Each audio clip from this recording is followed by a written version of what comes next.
Hello everyone, स्वागत आप सभी का आपके अपनी YouTube channel IT foundation classes में। तो guys, IT electrician trade theory के कंप्लीट चैप्टर वाइज जो है वीडियो लेक्चर्स इस यूट्यूब चैनल के माध्यम से मैं लेकर आ रहा हूं आप सभी के लिए। जितने भी कैंडिडेट्स जो आईटी एग्जाम्स की शानदार तैयारी करना चाहते हैं, आप लोग जो है रेगुलर इन क्लासेस को वॉच कीजिए ताकि आपके आईटी परीक्षाओं की शानदार तैयारी हो सके। गाइस, यहाँ पे वही क्वेश्चन मैं डिस्कस करूंगा जो डायरेक्टली आपके एग्जाम में पूछे जाने हैं और बिल्कुल सेम टू सेम वही पैटर्न पर बेस्ड जो आपके एग्जाम में आपसे पूछे जाएंगे। गाइस, यहाँ पे देखिए बाइलिंगुअल यानी कि आप लोगों का हिंदी और इंग्लिश दोनों लैंग्वेज में मैं क्वेश्चन आंसर जो है डिस्कस करने वाला हूँ। जितने भी कैंडिडेट्स जो एग्जाम्स की शानदार तैयारी करना चाहते हैं, एग्जाम में टॉप करना चाहते हैं, आप लोग जो है रेगुलर क्लासेस को वॉच कीजिए। और यदि आप लोग फर्स्ट टाइम हमारे यूट्यूब चैनल पे हैं तो इसे सब्सक्राइब करें, साथ ही साथ बेल आइकन के बटन को जरूर प्रेस करें ताकि सभी यूजफुल वीडियोस रेगुलर आप सभी तक पहुंच सकें। तो दोस्तों, स्टार्ट करते हैं आज का वीडियो। आज के इस वीडियो में guys, electrician trade theory first year वाले स्टूडेंट्स के लिए फर्स्ट चैप्टर जिसका नाम है सेफ्टी प्रैक्टिसेस एंड टूल्स, इस चैप्टर के टॉप एमसीक्यूज यहाँ पे मैं डिस्कस करने वाला हूँ। तो देखिए, फर्स्ट क्वेश्चन है अपने सामने, कौन सी अपशिष्ट निपटान विधि उष्मा यानी कि हीट उत्पन्न करती है। Which is the waste disposal method that produces heat, मतलब ऐसा कौन सा मेथड है, कौन सी विधि है जो उष्मा उत्पन्न करती है। अब आप सभी समझ सकते हो कि यार उष्मा जो है ना, वो कहीं ना कहीं किसी चीज़ को जलाने से, जिसे हम दहन भी कहते हैं, दहन प्रक्रिया के फलस्वरूप ही जो है कहीं ना कहीं उष्मा उत्पन्न होती है। तो ऑप्शन ए देखो, पुनः चक्रण है, ये जो है रॉन्ग आंसर हो जाएगा। कंपोस्टिंग जो है ये भी नहीं होगा, दहन प्रक्रिया। ऑप्शन सी जो है उसमें साफ साफ लिखा हुआ है दहन प्रक्रिया, और दहन के फलस्वरूप ही जो है हीट उत्पन्न होती है, यानी कि राइट आंसर हो जाएगा अपना ऑप्शन सी। बढ़ते हैं दोस्तों इसके बाद में नेक्स्ट क्वेश्चन नंबर सेकंड की ओर। क्वेश्चन नंबर सेकंड जो है वो है मूल श्रेणी के चेतावनी चिन्ह, चेतावनी संकेत, वार्निंग साइन बोलते हैं इनको। और चेतावनी चिन्ह जो है मैं आप सभी को बताना चाहूँगा त्रिभुजाकार होते हैं।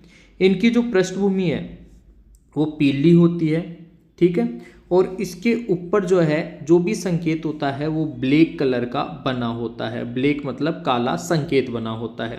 अब ये बोल रहा है कि पृष्ठभूमि किस रंग की होती है, तो मैंने कहा जो पृष्ठभूमि मतलब जो बैकग्राउंड है ना, उसको बोलते हैं पृष्ठभूमि। और पृष्ठभूमि जो है वो पीली होती है, यानी कि येलो कलर की होती है, ठीक है, येलो कलर की। तो यही ये पूछा है कि पृष्ठभूमि का रंग जो है वो कैसा होता है, तो राइट आंसर हो जाएगा अपना ऑप्शन सी, ठीक है, पीली। इसके बाद में देखो नेक्स्ट क्वेश्चन, इस सुरक्षा संकेत का नाम क्या है। गाइस, सुरक्षा संकेत जो है वो चार प्रकार के होते हैं। एक होते हैं अनिवार्य, मैंडेटरी, ठीक है। एक होते हैं प्रोहिबिटिव, जिन्हें हम निषेधात्मक बोलते हैं। एक होते हैं वार्निंग, और एक होते हैं इंफॉर्मेटिव, ठीक है, इंफॉर्मेटिव इन्फॉर्मेशन वाले जो सूचना देते हैं। गाइस, यहाँ पे देखिए ये जो बना हुआ है ना, ये है इंफॉर्मेटिव, ठीक है। सूचना संकेत है, और सूचना संकेत की ये पहचान होती है कि वर्गाकार या आयताकार होते हैं, और ये कहीं ना कहीं कोई भी चीज़ किसी के बारे में हमें इन्फॉर्मेशन देते हैं, सूचना देते हैं, इसीलिए इनको इन्फॉर्मेटिव भी बोलते हैं, ठीक है।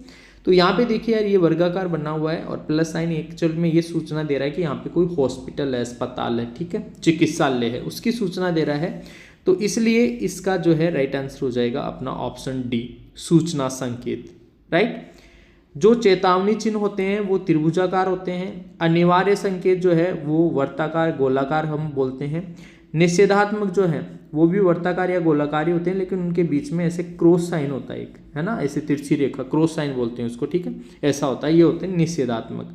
तो इनके चारों के बारे में आप लोगों को अच्छे से पढ़ना है। आपकी जो बुक है ट्रेड थ्योरी की, उसमें अच्छे से लिखा हुआ है कि किसकी पृष्ठभूमि कैसी होती है, किसके ऊपर कैसा संकेत बना होता है, कौन कौन से जो है संकेत जनरली ये होते हैं, ठीक है। इनके कुछ एक उदाहरण जो है वो भी आप लोगों को याद रखने हैं। इसके बाद में देखो next question, question number 4। Question number 4 जो है उसमें है कि विद्युत उपकरणों में लगी आग को बुझाने के लिए कौन सा अग्निशामक प्रयोग किया जाता है। गाइस, ये बहुत इजी सा क्वेश्चन है आपका।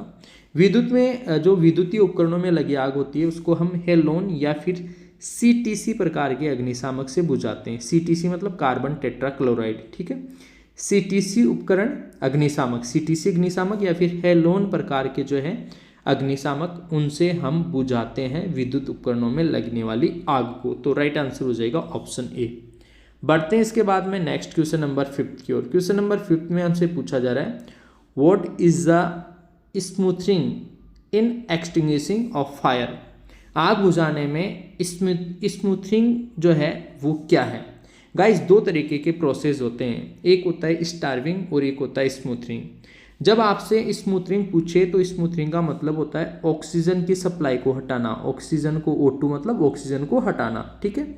और एक होता है स्टार्विंग, शायद आएगा इसी चैप्टर में क्वेश्चन आएगा स्टार्विंग। स्टार्विंग में होता है कि जल की आपूर्ति से जो है आग को एक तरीके से बुझाना, ठीक है। तो स्मूथिंग का मतलब यहाँ पे जो है ऑक्सीजन की सप्लाई को हटाना। अब देखो आग में ईंधन जोड़ना नहीं, ईंधन तत्वों को हटाना नहीं, तापमान कम करने के लिए पानी का उपयोग करना, पानी का उपयोग करना ये कहलाता है स्टार्विंग, इसको बोलते हैं स्टार्विंग, ठीक है। स्टार्विंग VING, ठीक है, स्टार्विंग बोलते हैं इसको। और ऑक्सीजन की आपूर्ति से आग को अलग करना ये होता है अपना ये स्मूथिंग, ठीक है। Isolating the fire from the supply of oxygen, oxygen की सप्लाई से अलग करना ये स्मूथिंग कहलाता है। इसलिए इस क्वेश्चन का राइट आंसर हो जाएगा अपना ऑप्शन डी, ठीक है। Option D is the right answer of this question. Next question बढ़ते हैं, next question, question number 6। Pincer का उपयोग क्या है। गाइस पिंसर जो है ना, पिंसर का उपयोग हम कोई भी कीले वगैरह हो उनको उखाड़ने के लिए करते हैं, कीले उखाड़ने के लिए। हाँ यहीं पे एक चीज़ और मैं आप लोगों को बताना चाहूँगा, एक कला हैमर भी होता है, ठीक है। उसका उपयोग भी जो है कीलों को पकड़कर उखाड़ने के लिए ही काम में लिया जाता है, ठीक है। एक तो पिंसर होता है, एक कला हैमर।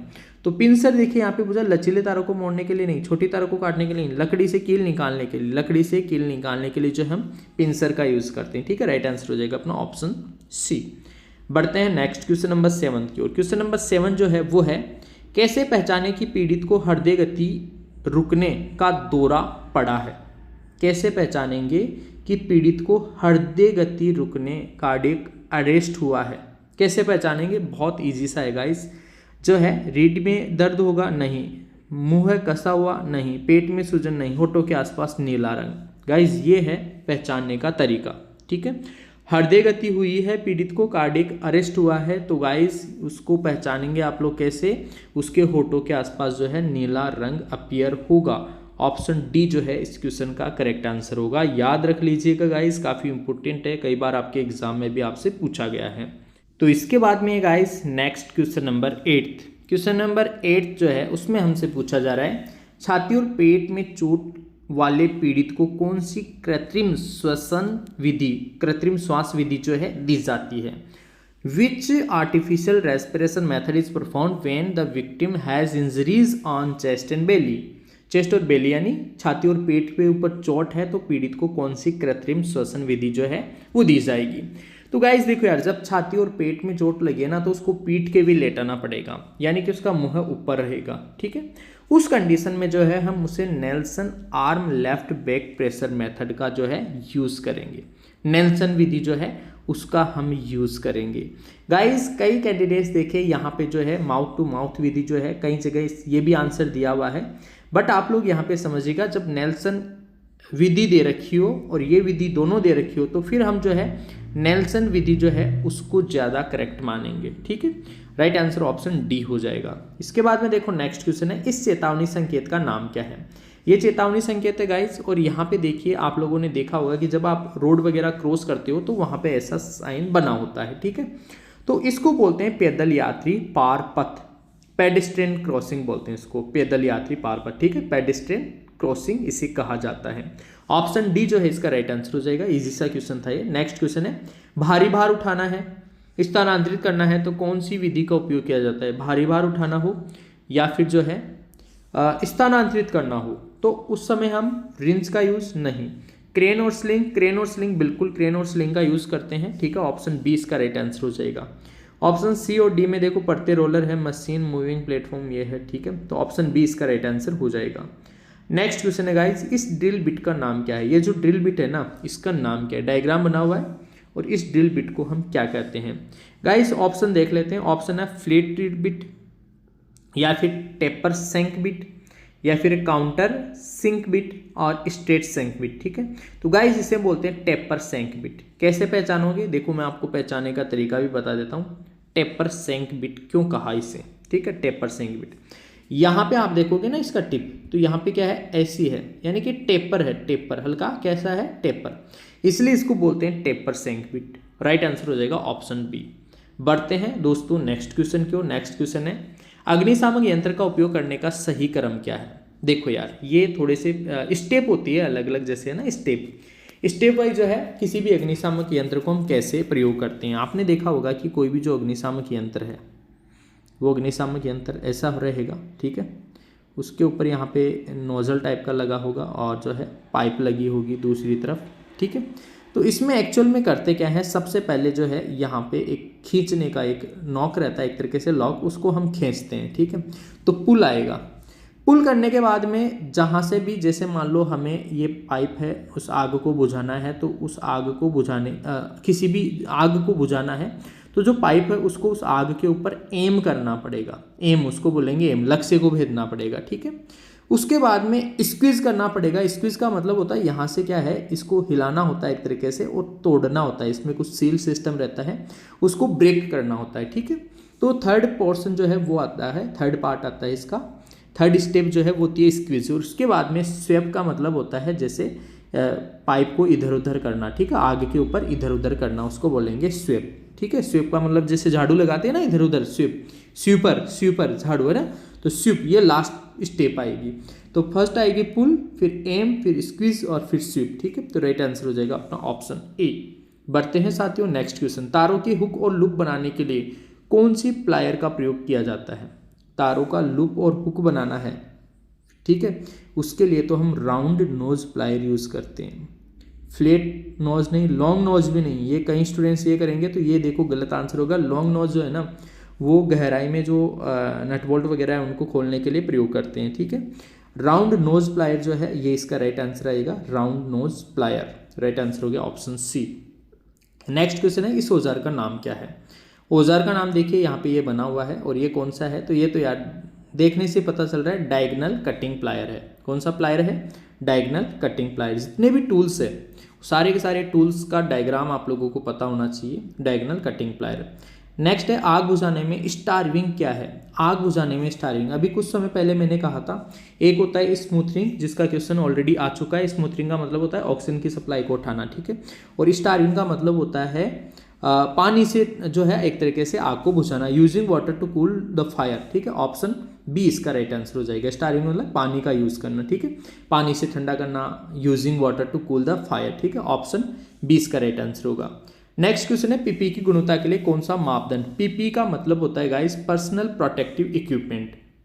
पीपीई का मतलब है पर्सनल प्रोटेक्टिव इक्विपमेंट, मतलब अपनी पर्सनल जो बॉडी है उसको सेफ रखने के लिए जो भी इक्विपमेंट्स होते हैं उनको पीपीई बोलते हैं, ठीक है। तो पीपीई क्या होते हैं, खतरों से सह सके, बिल्कुल ऐसे होने चाहिए, खतरों को सह सके, लंबे समय तक उपयोग हो सके, नहीं ऐसा नहीं, अच्छी सामग्री से बनाओ ये भी सही है, कम लागत नहीं, ये कोई जरूरी नहीं है। देखो ये तीन जो ऑप्शन है ये ज़्यादा सही नहीं है। ये खतरों को, मेन चीज़ होती है भाई बचाना। अब बचाना तो मतलब खतरों को सहन करने वाला होना चाहिए, ठीक है। कैसा होना चाहिए, खतरों को सहन करने वाला, ठीक है। ऑप्शन ए इसका राइट आंसर होगा। नेक्स्ट क्वेश्चन है इसके बाद में सिर में चोट लगने वाले पीड़ित के लिए गोल्डन आवर कौन सा है। गोल्डन आवर कौन सा है गाइस। फर्स्ट 30 मिनट जो है उसको गोल्डन आवर माना जाता है, स्टार्टिंग के जो 30 मिनट है उसको गोल्डन आवर माना जाता है। राइट आंसर हो जाएगा ऑप्शन बी, ठीक है, ऑप्शन बी। नेक्स्ट क्वेश्चन है टेनन आरी के कुंद दांतों को, कुंद मतलब एक तरीके से जो है जो ब्लंट टीथ होते हैं ना उसको कुंद दांत है ना, थोड़े तिरछे से होते हैं। जो टेनन आरी होती है उसके अंदर आप लोगों ने देखा होगा ऐसे थोड़े तिरछे से दांतें होते हैं। तेज करने के लिए कौन सी फाइल, उनके दांतों को तेज करने के लिए, उसके लिए देखिए त्रिकोणीय। यार ये डायगोनल के जैसा सा दिख रहा है ना इसमें जगह, इसीलिए ट्रायंगुलर फाइल का यूज करते हैं हम। किसका, ट्रायंगुलर त्रिकोणीय फाइल का हम यूज करते हैं। ऑप्शन सी इसका राइट आंसर हो जाएगा। नेक्स्ट क्वेश्चन है गाइस खून बहना रोकने के लिए प्राथमिक उपचार क्या है। खून बह रहा है तो रोकना है आपको, तो प्राथमिक उपचार क्या दोगे आप। प्राथमिक उपचार जहाँ पे भी चोट लगी है उसको दबाओगे, ठीक है। मरहम लगाना नहीं, चोटग्रस्त भाग ऊपर रखना, हाँ ये भी ठीक हो सकता है। घाव को ड्रेसिंग से ढकना, घायल हिस्से पर दबाव डालना, यस ये बिल्कुल सही है। Applying pressure over the injured portion, जो इंजर्ड पोर्शन है उसको प्रेशर लगा के आप लोग जो है दबा लोगे। देखो यार, चोटग्रस्त भाग को ऊपर रखना इसमें समझदारी नहीं है। ऐसा जरूरी नहीं है कि आप है ना वो बेचारा परेशान हो रहा हो और आप जो है उसकी टांगे ऊपर कर रहे हो और सिर ऊपर कर रहे हो, ऐसा नहीं, ठीक। हाँ, ये बेटर रहेगा कि घायल हिस्से पर दबाव डालना, मतलब जो भी इंजर्ड पोर्शन है, इंजर्ड भाग है जहाँ चोट लगी है, उसको हम थोड़ा सा प्रेशर दबा के रख लें तो जो है फिर उसका खून थोड़ी देर में जो है वहाँ पे ब्लड का थक्का बन जाता है और वो जो ब्लडिंग जो है वो रुक जाती है। नेक्स्ट क्वेश्चन नंबर 20, इस हथौड़े का नाम। देखो यार, ये हथौड़ा बहुत ही ईजी सा है, ये क्ला हैमर है और काफ़ी आप लोगों ने पढ़ा होगा, देखा होगा, इसको क्ला हैमर बोलते हैं। और ये वाला जो इस पोर्शन है ना, इससे कीले उखाड़ते हैं। क्या उखाड़ते हैं? कील उखाड़ने के लिए इसका उपयोग करते हैं, इसे क्ला हैमर बोलते हैं। ऑप्शन ए इसका राइट आंसर होगा।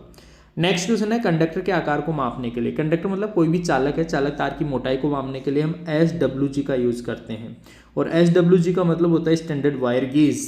SWG का मीन्स होता है स्टैंडर्ड वायर गेज, ठीक है, मानक तार gauge, standard wire gauge. Right answer हो जाएगा ऑप्शन सी। नेक्स्ट क्वेश्चन है which step of 5S concept refers to standardisation. अब देखो यार, ये भी इजी सा क्वेश्चन है। 5S जो कंसेप्ट होता है, 5S प्रिंसिपल जो होता है, उसमें स्टैंडर्डाइजेशन जो है वो कौन सी स्टेप है, कौन सा चरण है, ठीक है, ये पूछा है। अब यहाँ पे देखिए, आप लोग कमेंट करके बताओगे मेरे को कि 5S का मीन्स एक्चुअल में होता क्या है। 5S में मतलब ये है कि first S, second S, third S, fourth S और फिफ्थ S, इन पांचों S का फुल फॉर्म आप लोगों को पता होना चाहिए, ठीक है। ये आप लोग कमेंट करके बताओगे, ठीक है। और स्टैंडर्डाइजेशन जो है वो कौन सी स्टेप पे आता है, ये भी आप लोगों को पता होना चाहिए। तो इसका जो है राइट आंसर हो जाएगा चतुर्थ चरण, ठीक है। स्टेप 4 पे आएगा स्टैंडर्डाइजेशन। तो ऐसे ही स्टेप 1 पे कौन सा आएगा, 2 पे कौन सा आएगा, 3rd पे कौन सा आएगा, 4 पे अपन को पता चल ही गया स्टैंडर्डाइजेशन, ठीक है। और 5th पे कौन सा आएगा, ये आप लोगों को बताना है कमेंट करके, ठीक है। इसका राइट आंसर हो जाएगा अपना ऑप्शन डी। बढ़ते हैं नेक्स्ट क्वेश्चन की ओर। नेक्स्ट क्वेश्चन है what is the name of the file. इस फाइल का नाम क्या है। गाइस देखो यार, यहाँ पे जो है ये ऐसे ऊपर आप दिख रहे हो ना, ऊपर थोड़े से खुरदरे से दिख रहे हैं स्पेशल अलग से, इसको रास्प कट फाइल बोलते हैं। कौन सी फाइल बोलते हैं? रास्प कट फाइल। अलग अलग फाइल होती है, सभी फाइल जो है आप लोग याद रख लेना, रास्प कट फाइल। और इस क्वेश्चन को विशेष रूप से याद रख लीजिएगा गाइस, काफ़ी बार ये क्वेश्चन जो है पूछा जाता है। नेक्स्ट क्वेश्चन देखो, किस स्थिति को कोमा कहा जाता है। कोमा जो है कौन सी स्थिति को कहते हैं। तो कोमा देखिए यार, कोमा होता है पूरी तरह से बेहोश होना, कोई प्रतिक्रिया नहीं देना, इसको बोलते हैं हम कोमा। ऑप्शन डी इसका राइट आंसर हो जाएगा, ठीक है। ऑप्शन डी इसका करेक्ट आंसर हो जाएगा। नेक्स्ट क्वेश्चन, और इस चैप्टर का ये लास्ट क्वेश्चन है गाइस। नेक्स्ट क्वेश्चन है यदि पीड़ित अभी भी विद्युत आपूर्ति के संपर्क में है तो तुरंत क्या करना चाहिए। विद्युत आपूर्ति के संपर्क में है तो तुरंत क्या करना चाहिए। हाथ से खींचना बिल्कुल ही बेवकूफ़ी वाली काम हो जाएगा। अधिकारी को सूचना देना ये भी गलत है। किसी को बुलाना ये भी गलत है। बिजली की आपूर्ति बंद करना बिल्कुल।